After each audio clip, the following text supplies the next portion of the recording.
Hey everybody, this is Sam, and today I'm going to do a quick tutorial on how to make posts and pages public or private. This way you can hide them until you're ready for them to show on the website, or you can push them live. So first we'll try it with posts. So let's go to our posts here on the WordPress dashboard.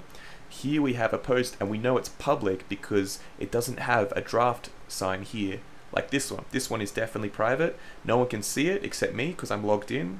If you want to make it public, go quick edit here and go published. Click update.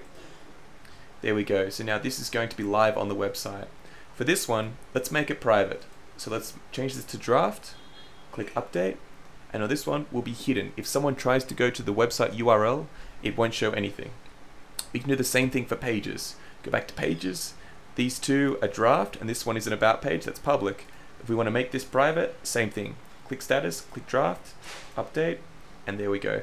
If we want to make these public, same thing. This is the home page, status, published, update.